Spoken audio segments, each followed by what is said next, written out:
So magandang araw sa inyong lahat. Ang magiging topic natin for today, it's all about the power supply.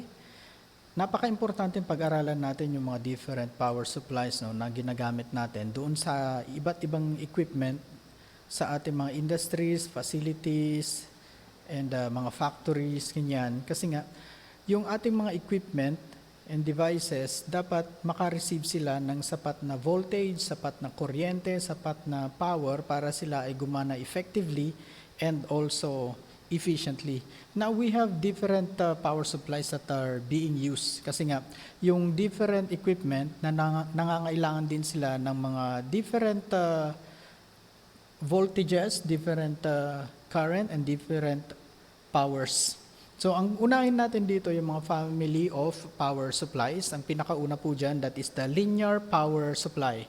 Now, a linear power supply is useful because it has linear regulators that protect both circuit and the power supply from overcurrent. Yan, sinabi niya dito, meron siyang isang regulator. Napaka-importante ng voltage regulation.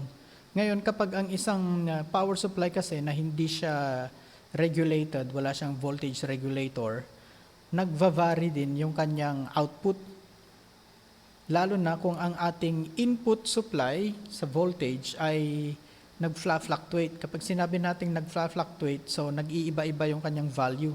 Hindi siya naka-maintain dun sa iisang value lang. Like for example, normal na magkaroon tayo ng fluctuations dun sa ating mga voltages na nandun sa ating mga bahay.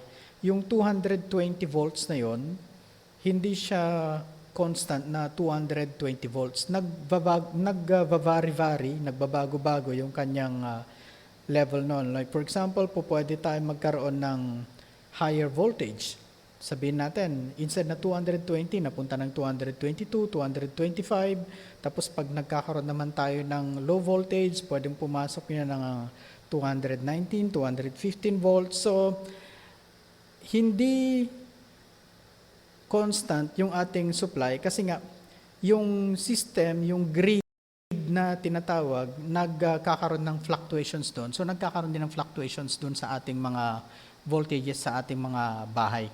Yung kinakailangan natin ng voltage regulator para maprotektahan yung circuit kung saan nakasaksak yung ating mga devices or yung circuit mismo ng ating mga devices tapos yung ating mga different power supplies.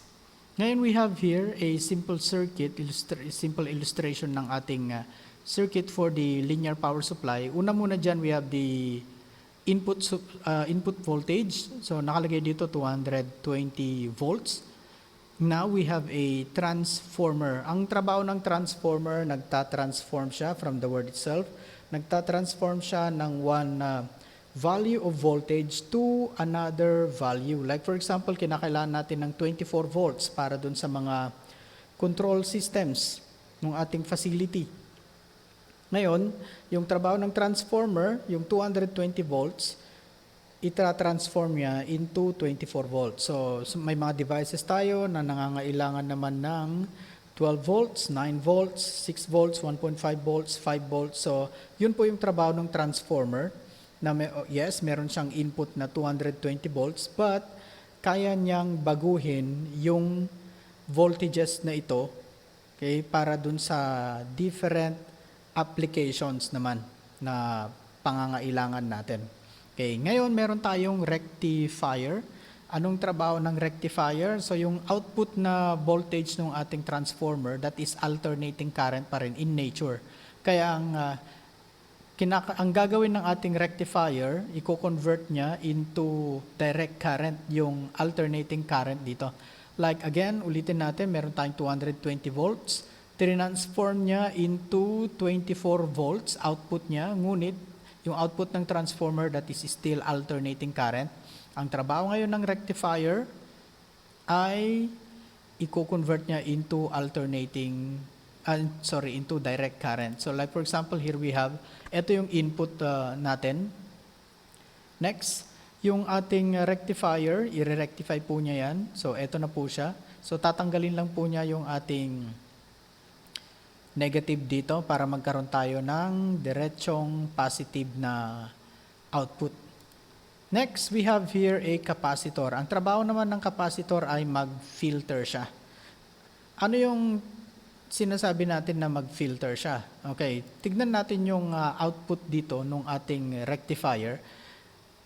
We have here, ito yung level ng 0. So, kung papansinin natin, from 0, tataas yan, yung sinusoid, yung kanyang voltage. Dito kasi yung sinusoidal wave yan. So, ngayon, papapansin natin, no?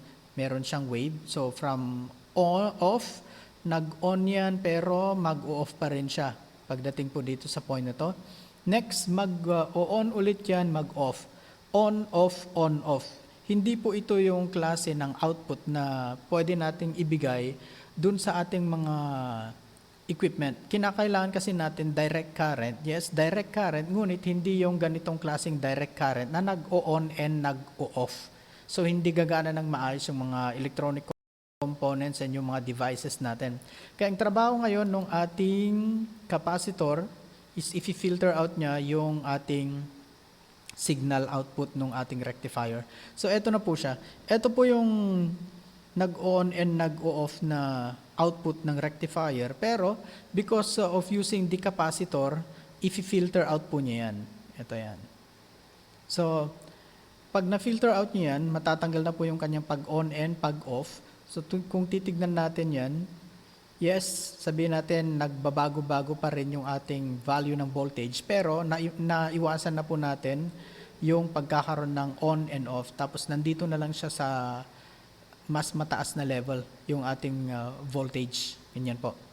And lastly, meron tayong tinatawag dito stabilizer, or this is the voltage regulator. So, in order for that to happen, kinakailangan natin ng isang Zener diode. Yan po. So, ano naman yung trabaho ng ating Zener diode? Yes, kanina sinabi natin, yung input nito pwedeng mag-fluctuate. Ngayon, yung output niya, nag-fluctuate din po yan. Yung output ng rectifier, nag-fluctuate din po yan. Yung output ng na-filter out ng ating capacitor, nag-fluctuate din po yan. Ngayon, yung trabaho ng ating voltage regulator, tatanggalin po niya yung pag-fluctuate ng ating supply. So, meron tayong mga examples ng mga circuits po dito. Now, let's proceed. Linear regulated power supplies gain their name from the fact that they use linear. Okay? So, kung papansin natin maigi dito, that is what we call the linear. Mas maiintindihan natin yung tinatawag niyang linear pag pinag-usapan na natin yung susunod na type of power supply. So, tignan natin, no? Sabi niya dito, linear regulated power supplies gain their name from the fact that they use linear, and it is non-switching techniques to regulate the voltage output from the power supply. Ibig sabihin po nun, kapag non-switching, hindi po siya ganun more on electronics na gaya ng mga MOSFET, mga thyristors, CMOS, ganyan. Okay?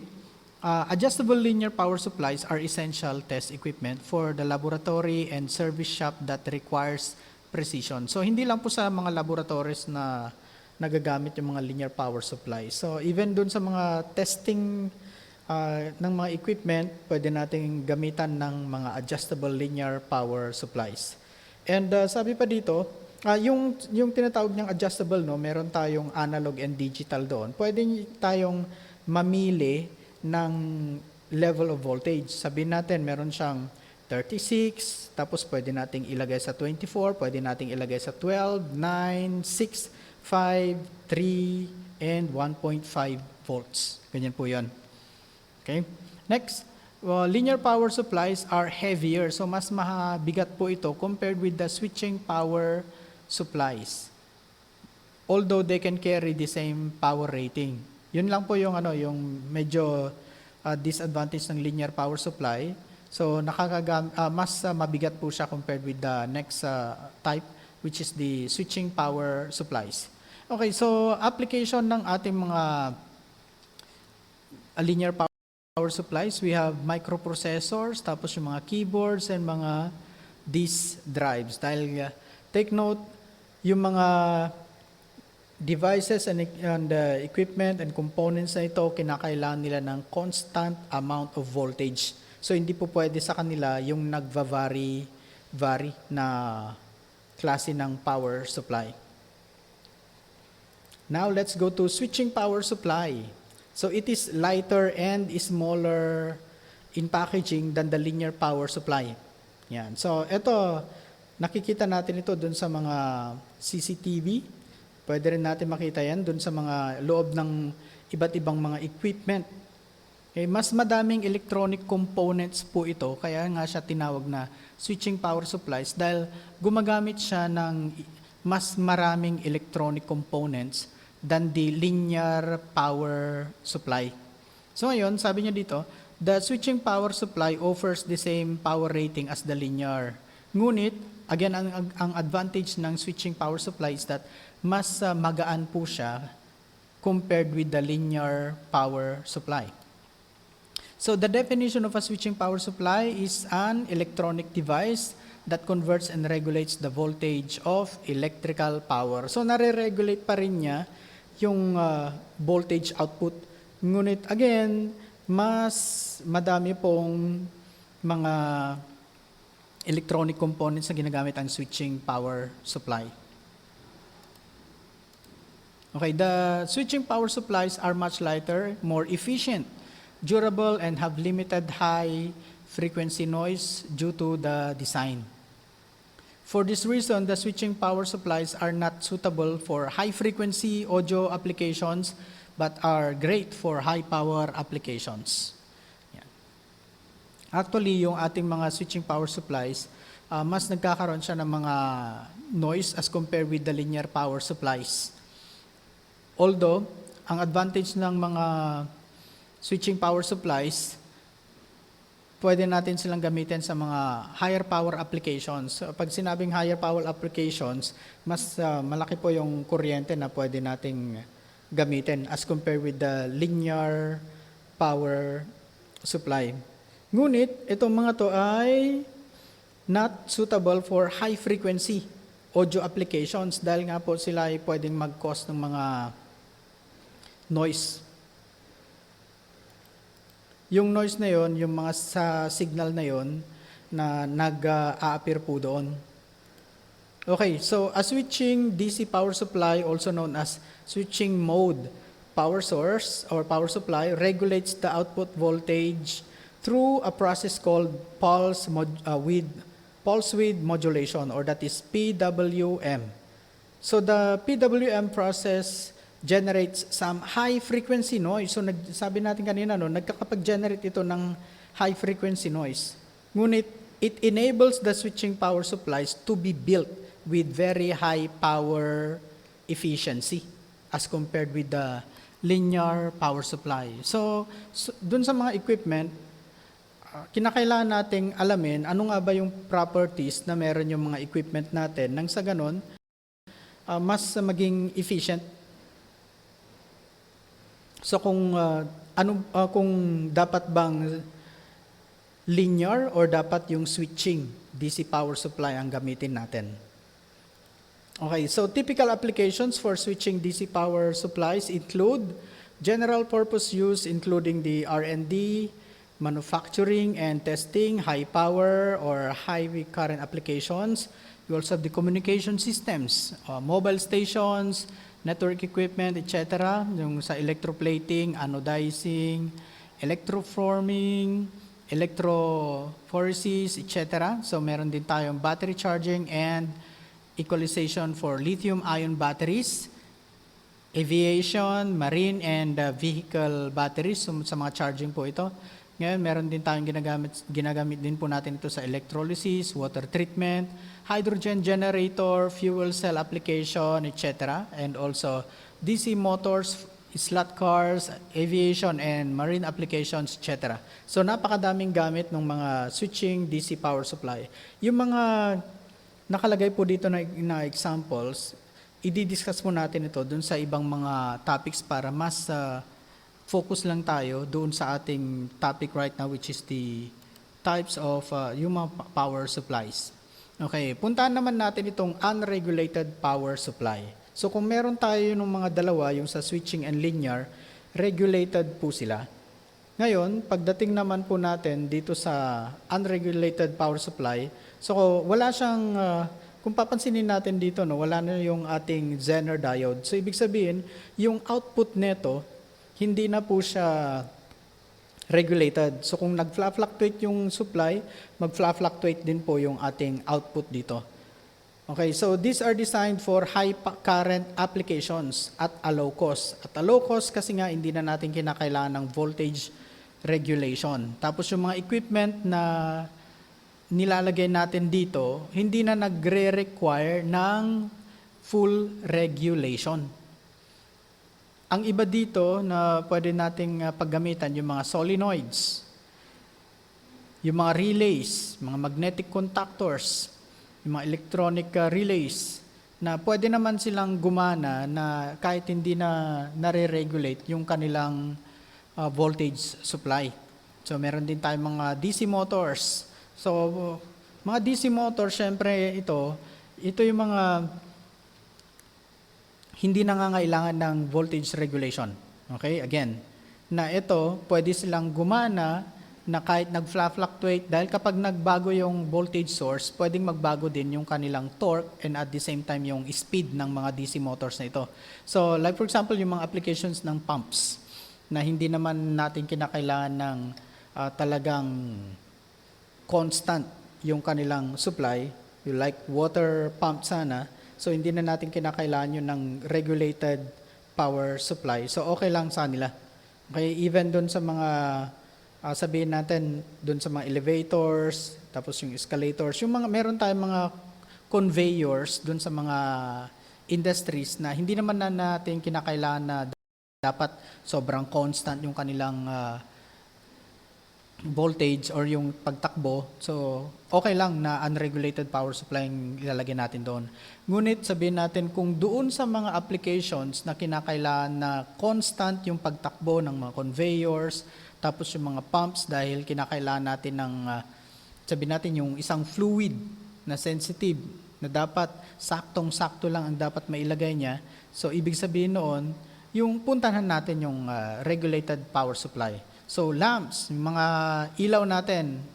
Tapos, meron din tayong mga DC to DC converters. Explain natin mamaya kung ano yung sinasabi ng DC to DC converters. Okay, next. Let's go to power supply categories naman po. Okay, pinakauna dyan, we have the AC adapters and AC battery chargers. AC adapters and AC battery chargers are power supplies that are ideal for converting yung AC voltage into the desired voltage of a targeted electrical device, that is, yung magiging output niya ay direct current. These adapters are also used to charge the battery in the device it is being plugged into. So like for example, yung laptop. Yan, we have here a charger ng laptop. Yung mga printers, meron din tayong ginagamit doon kasi like yung isang printer ko, yes, sinasaksak siya sa 220 volts, pero pag tinignan yung output ng kanyang charger, nandun siya sa 36 volts. Yung isang printer naman, yes, again, sinasaksak siya sa 220 volts, pero yung output ng kanyang adapter, meron siyang 48 volts na direct current. Okay. So marami tayong pinaggagamitan po nito. Like dun sa mga components ng mga communication system, so iba't ibang voltage din po ang kinakailangan natin. So kung ang available na supply muna ay alternating current, so pwede tayong maglagay din ng mga AC adapters. Again, no, yung sa AC adapters, isasaksak kasi natin ito dun, yung AC adapters and AC battery chargers, isasaksak po kasi natin sila doon sa alternating current. Ngunit ang output po nila ay direct current. So regulated din po yung mga voltage po niyan dahil kadalasan ang paggagamitan po natin sa kanila yung mga electronic components na sensitive pagdating sa fluctuations ng voltages. So hindi natin dapat tanggalin yung kanilang voltage regulators. So kung meron tayong mga AC adapters and AC battery chargers, meron din naman tayong DC battery chargers. So kung titignan natin dito, no, meron tayong nakasulat kung nahalata ninyo, DC to DC battery charger. Okay, a DC battery charger is a device used to take energy in the form of a DC current. Okay? So ibig sabihin po, yung input neto ay direct current na. Hindi po katulad dito sa AC adapters and AC battery chargers. Ang input po niya ay alternating current. So ang output niya ay direct current. Ngunit pagdating natin dito sa mga DC battery chargers, ang input na po nila ay DC na mismo. Bakit kinakailangan natin ng mga DC battery chargers? Okay, pag-usapan natin later on yan. Okay, so sabi niya dito, and a DC battery charger is a device used to take energy in the form of a DC current and put it into a secondary cell or rechargeable battery unit by forcing electricity through it. Okay? Kinakailangan natin nung DC battery chargers dahil para mas efficient na ma-charge yung ating mga battery. Dahil kung hahayaan na lang natin na isaksak natin dun sa isang DC yung ating battery na ang purpose naman noon hindi naman siya magcha-charge. So hindi siya matcha-charge effectively and efficiently. Okay, the DC battery chargers are very quiet and power sensitive. They are very rugged and reliable as they do not overcharge. So hindi nila i-overcharge yung mga battery na nakasaksak sa nila dahil meron mga electronic components na po dito na trabaho po nila na hindi ma-overcharge yung ilalagay nating mga batteries. Next, we have benchtop power supplies. Yan. So ginagamit din po ito sa mga testing and yung sa mga laboratories. Take note, hindi lang po sa school merong laboratory. Pero meron din po tayong mga laboratories doon sa mga factories kung saan ititest po yung mga different components and devices na nangangailangan ng different amount of voltages or levels ng voltages. So the benchtop power supply are great for handling high amounts of current. Yan po. Okay? Kasi nga gagamitin natin sila for testing. So as they are heavy duty in their construction, equipped with either an analog, so ito po yung analog, tapos ito po yung digital display. Yan, nakadepende po kung saan natin mas gagamitin. No? Kung mas sensitive po yung ating mga equipment na ititest, mas maganda po na gumamit tayo ng mga digital as compared with the analog. Pero kung hindi naman ganun ka-sensitive po yung ating mga ititest na equipments, so okay na lang po yung gumamit tayo ng analog. Kagaya din po yan ang paggamit ng analog multitester tapos nung digital multitester. Nakadepende po. Pareho po sila ng function pero meron tayong specific application na mas efficient kung digital and mas efficient kung analog. Okay? Pili na lang po tayo doon.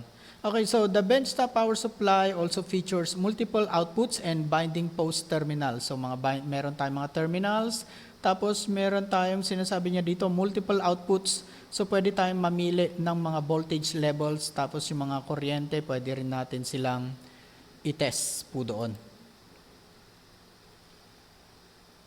Okay, so puntahan natin yung DC, AC, inverter. So kung meron tayong converter, ang converter po is a device that converts AC to DC.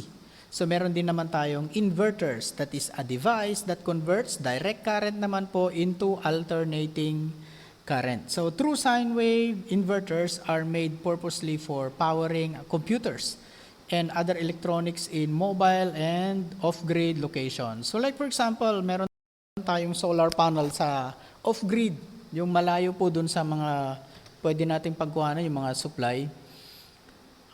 Kinakailangan natin ng inverter para magamit natin yung 12 volts na battery. Okay, sasaksak natin yung inverter doon para magkaroon po tayo ng output niya, 220 volts AC or kung naka-design siya ng 110 volts alternating current. Katulad din po yan doon sa mga sasakyan. Dahil sa sasakyan, yung baterya po doon is 12 volts.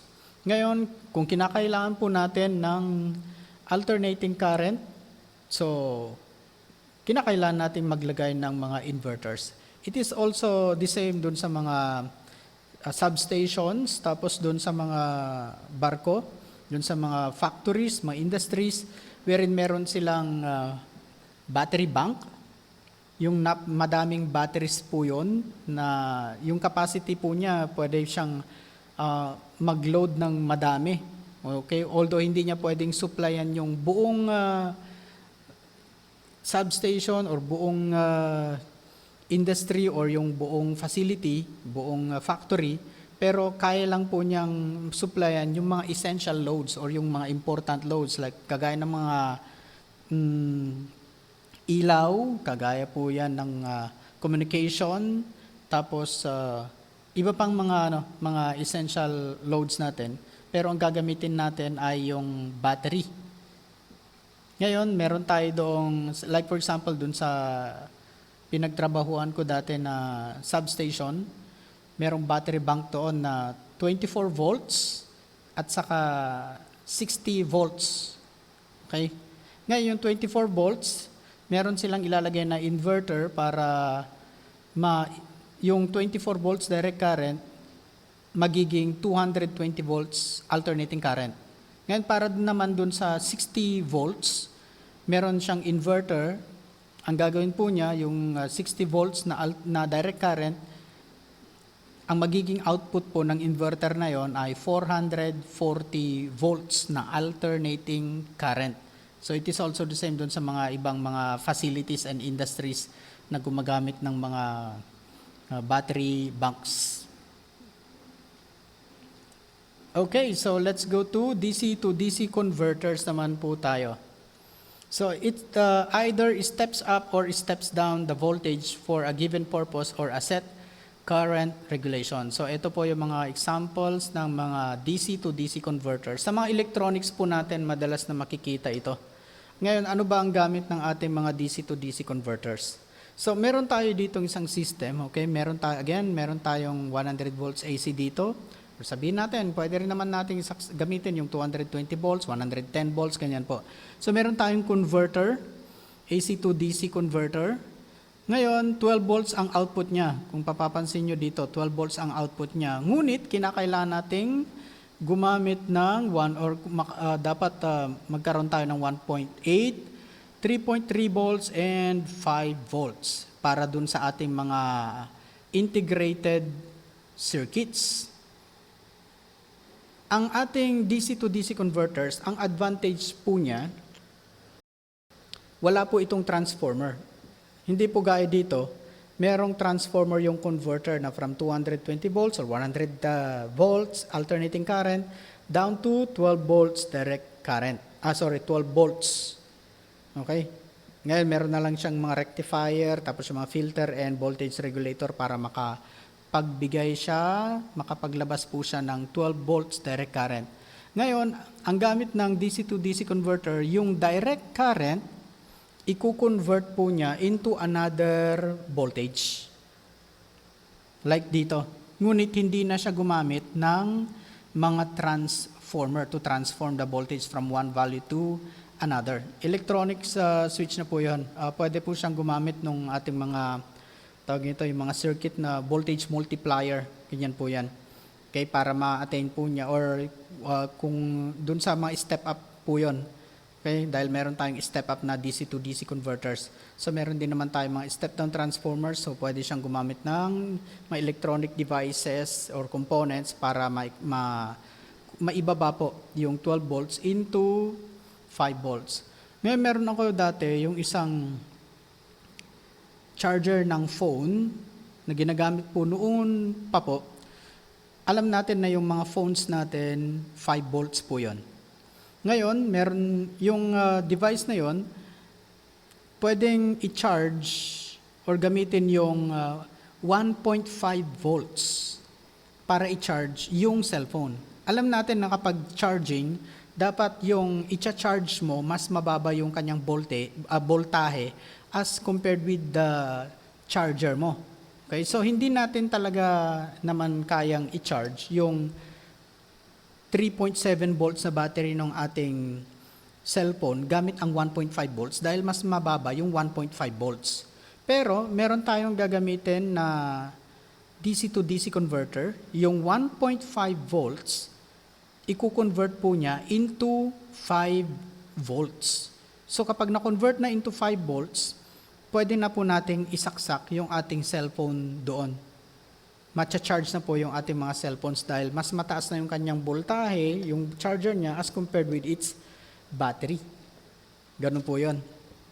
So madaming pwedeng paggamitan po ng ating mga DC to DC converters sa mga electronic devices na hindi na natin kinakailangan ng ating mga transformer from alternating current. Okay, let's go to frequency converters naman. Okay, these are electronic device which will convert alternating current of some frequency to alternating current of another frequency. So alam natin yung standard natin dito sa Pilipinas sa frequency sa mga as power supply is 60 Hz.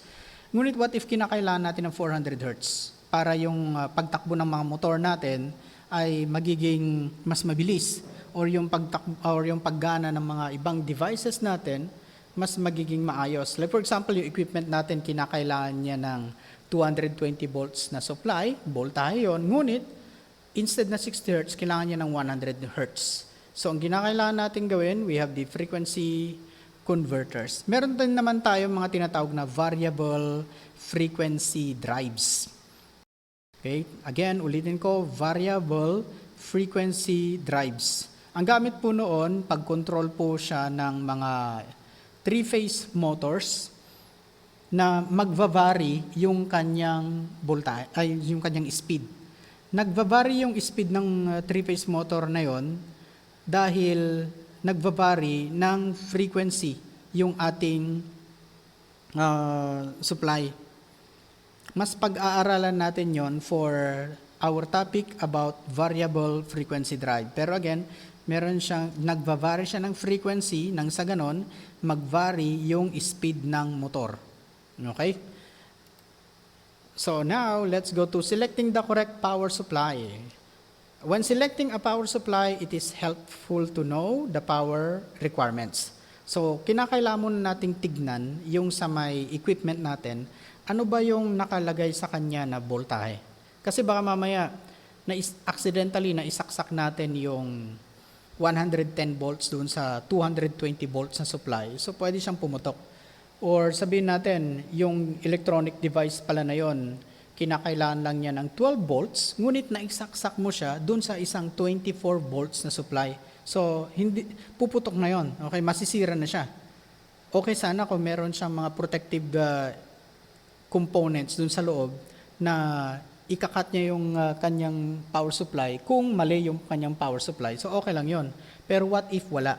Another thing, what if yung isang 220 volts na isaksak siya doon sa 110 volts? So, ang mangyayari po doon, hindi po siya gagana ng maayos. Yes, hindi man siya puputok, pero hindi siya gagana ng maayos. What if 24 volts pala yung dapat na supply niya, nakalagay doon sa kanyang parang nameplate, ngunit ang pinaglagyan mo lang sa kanya, 12 volts lang. So, hindi siya gagana ng maayos. Okay, kaya nga, nandito po yan, the following questions to have, the most important questions to have answered are the following: input voltage and frequency. Mahalaga din po yung pag-usapan natin yung kanyang frequency. So kung 60 Hz siya, pero isasaksak natin sa 50 Hz, so pwedeng bumagal yung kanyang, or hindi siya masyadong gumana. Okay lang sana kung yung equipment na yon, nakalagay po siya is 50 to 60 Hz. So okay pa rin yun. Pero what if ang talagang nakatatak lang sa kanya ay 60 Hz at isasaksak natin sa isang supply na meron lang siyang 50 Hz or 25 Hz. So hindi siya gagana ng maayos. It is also the same kapag katulad nung nasabi natin kanina, what if it needs 400 Hz to run efficiently and effectively? Pero sinaksak lang natin siya the same level of voltage, ngunit mas mababang frequency. So, konti lang po yung, hindi po siya ganong gagana na maayos. Another thing, we have the wattage needed. Ilan ba yung load mo? Ilan ba yung, kasi kinakailangan natin consider yung loadings mo pag pipili tayo ng ating mga equipment. Like for example, yung load mo, mapupunta siya ng, kung i-compute mo lahat-lahat, napunta siya ng 1,000 watts. So, ibig sabihin, kukuha ka ng isang power supply na dapat pareho siya ng wattage, or advice ko, okay, suggestion ko is dapat mas mataas yung wattage ng supply mo compared with the load. Dahil ang kagandahan nun, meron kang allowance doon. Maganda, hindi natin sinasagad yung wattage ng ating mga equipment. Another thing, like for example, yung ating power supply, meron lang siyang 1,000 watts. Ngayon, hindi ka po pwedeng magsaksak doon ng 2 horsepower na aircon.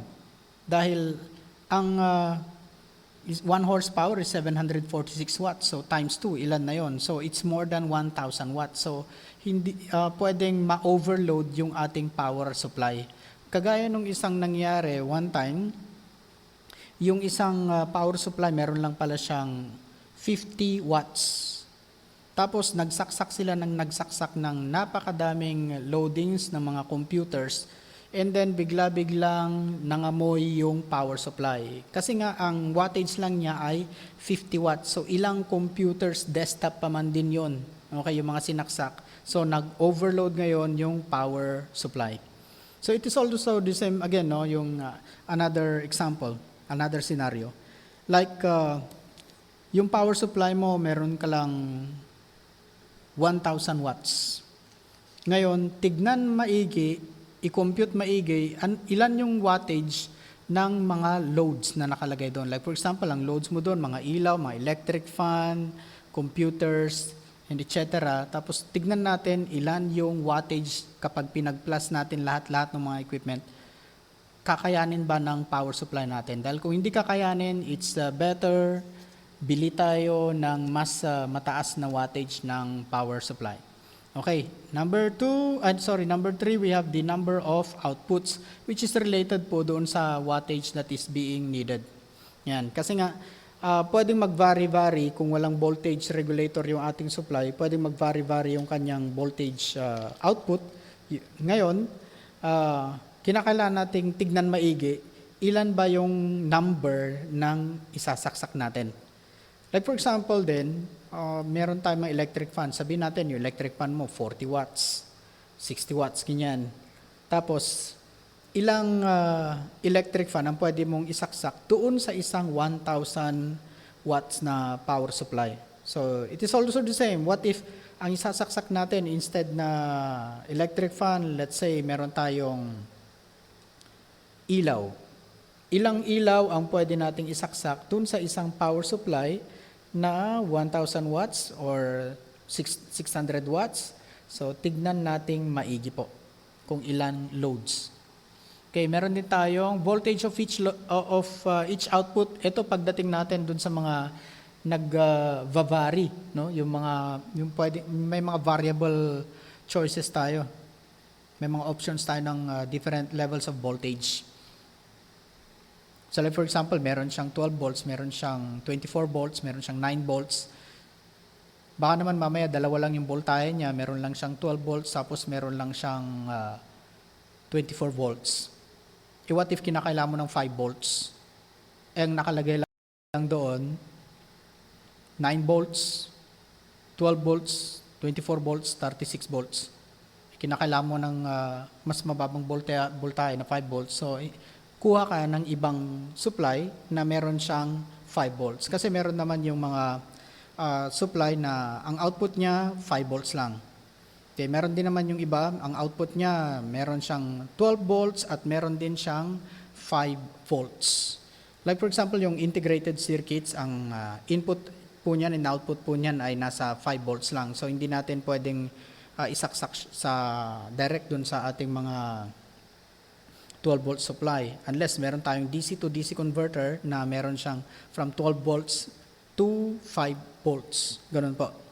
And then, meron tayong mga amperage of each output. Okay? Dahil yung sa mga transformers, meron siyang mga windings doon na nagde-determine din po nung kanyang capacity. Ngayon, kung ilan lang naman pala ang pwede nating isaksak, sabihin natin dun sa may winding na nagbibigay ng 3 volts. Ilan lang ba yung kaya niyang ibigay na ampere? Doon sa output niya na 12 volts, ilan lang ba yung kaya niyang ilabas na ampere doon? Okay, para at least hindi natin siya ma-overload. And lastly, meron tayong peak loading for each output. Okay? Actually, related po siya dito sa may amperage of each output. Okay, dahil nga yung load natin, syempre magkukonsumo yan ng ampere, which is also related dun sa wattage ng ating mga outputs. Kasi nga, voltage times current, that will give us wattage kung direct current po tayo. So, yun po yung mga dapat na i-consider natin. We'll be talking more about this on the next topics. Maraming salamat po. Sana meron po tayong natutunan.